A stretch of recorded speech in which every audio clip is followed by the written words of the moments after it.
পথের দুধারে রাঙা পলাশের সমারোহ আর অসাধারণ প্রাকৃতিক দৃশ্য, পাহাড়ি নদী, ঝর্ণা, আপার ড্যাম, লোয়ার ড্যামের অসাধারণ সৌন্দর্য, পাখি পাহাড়, সেই সাথে আরও এক টুকরো খুশি, এই যে আদিবাসী নৃত্য। এতে অংশগ্রহণ করে আমাদের জীবন ধন্য। পুরুলিয়াবাসীকে অসংখ্য ধন্যবাদ এত সুন্দর একটা স্মৃতি আমাদেরকে উপহার দেওয়ার জন্য। মানুষের জীবন বৈচিত্র্যময়, কখন কার জীবনে কোন সুন্দর মুহূর্তে সে উপস্থিত হবে কেউ বলতে পারে না। কখনো ভাবিনি এমন এক টুকরো মধুর স্মৃতি নিয়ে পুরুলিয়া থেকে ফিরব। আসলে এই যে মাটির মানুষ, এদের মুখের সহজ সরল হাসি, মাদলের তালে তালে আমাদের ওদের মতো করে নাচ, এ এক অপূর্ব শান্তি। এ শান্তি বলে বোঝানোর নয়, মাটির সাথে মিশে যাওয়া।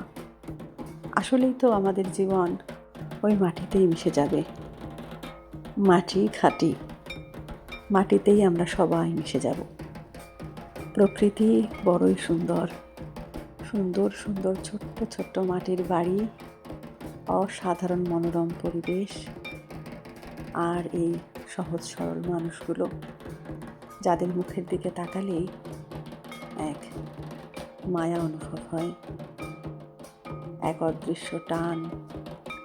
মানুষের প্রতি মানুষের যে টান বা অদৃশ্য মায়া কাজ করে, এটা তারই প্রমাণ। রক্তের সম্পর্ক নেই। দেখুন তো, এই যে একসাথে নাচ, কে বলতে পারে যে এই সুন্দর সুন্দর মুখের হাসি, আজই আমরা এই হাসির সাথে পরিচিত হলাম। কি সুন্দর আমাদেরকে দলে নিয়ে নিল এবং নিজেদের ছন্দ, লয়, তাল শেখাতে ব্যস্ত।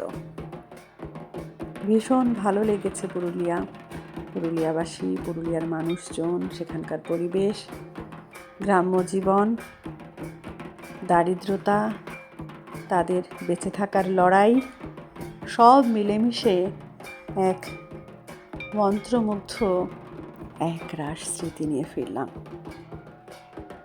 পলাশের দেখা পেয়েছি, খুব একটা যে বেশি দেখা পেয়েছি তেমনটা নয়, কারণ আমরা অনেক আগে পৌঁছে গেছি সেখানে। আরও সপ্তাহ 2-3 পরে গেলে পুরুলিয়ার আরও এক অনন্য সৌন্দর্যের সাক্ষী হতে পারতাম। যাই হোক, যেটা হয়নি, যেটা পাইনি, তা নিয়ে কোনো দুঃখ নয়। যা পেয়েছি তাকে মাথায় করে রাখবো আজীবন। ভালো থেকো পুরুলিয়াবাসী।